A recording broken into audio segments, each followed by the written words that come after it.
Hi, this is Jason from Horrific Nightmares, and welcome back to my 31 Days of Horror in October, day 27. Today, I'm going to be reviewing Silk. Silk is a 2006 film which runs approximately 108 minutes, actually 109 minutes, and is written and directed by, and you're going to kind of have to pardon my pronunciation, Chow Pin Soo.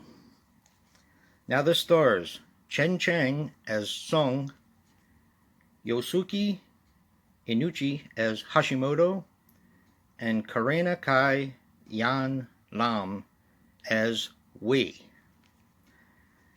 Now, this movie is from Taiwan, and it had a worldwide gross of $854,535. And this is going to be kind of a complicated one to explain, but I actually really enjoyed this film.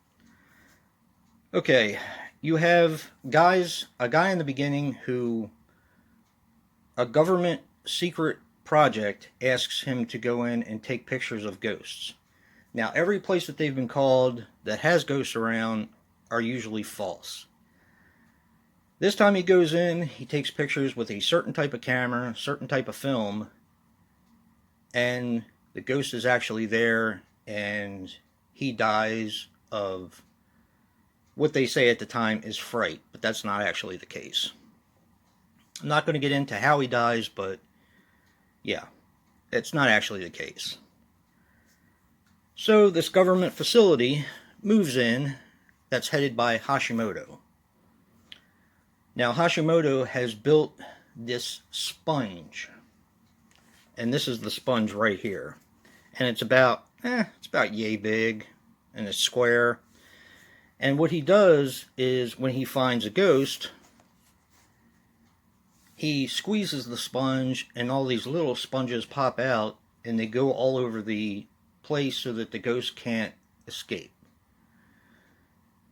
And I'm trying to think of what they actually called it, but it's a preventative thing so that the ghost can't escape, and so they can study it. Well, how are they going to study it when the ghost doesn't appear? Well, he also made this drops that you spray into your eyes that have all these little sponges which fixate to your eyes, and you can actually see the ghost. Okay. So they bring in another guy to their team, a guy who is part of almost like a SWAT team task force, but he's part of the government. And the reason why they brought him in is because he can read lips from a distance.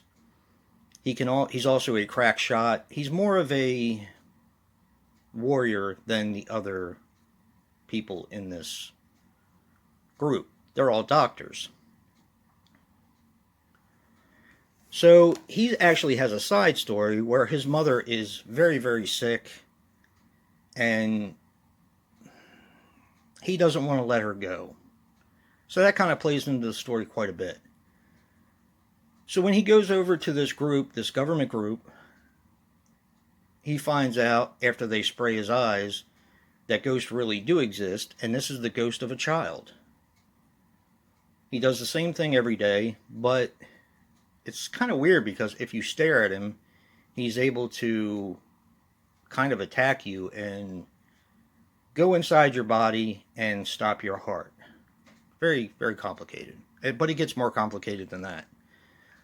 So they decide to let the ghost out to find out where he's trying to go, because he's always trying to open up the door at a certain point in the day.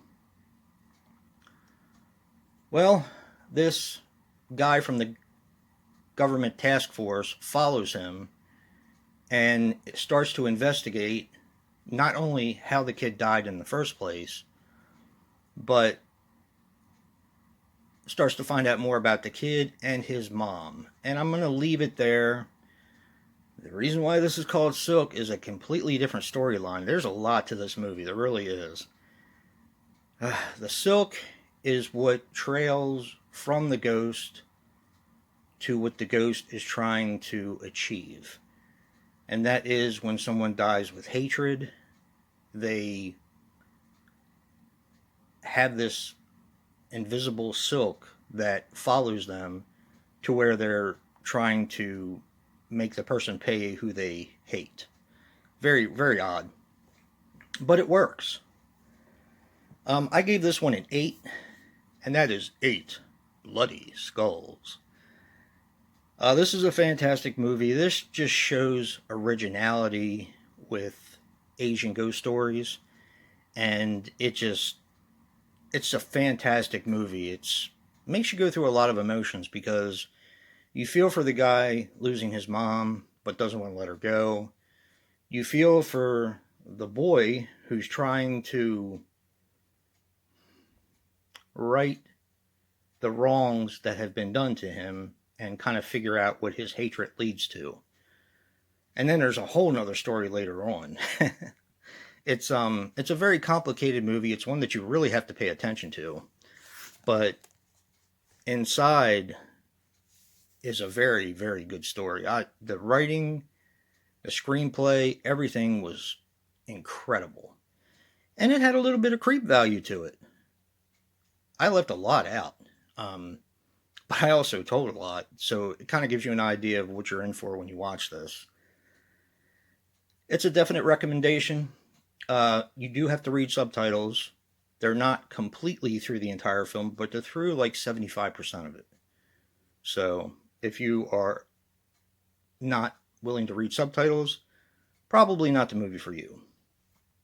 And stay tuned for day 28. And if you like what you see in here, hit that like button and subscribe. And until next time, peace.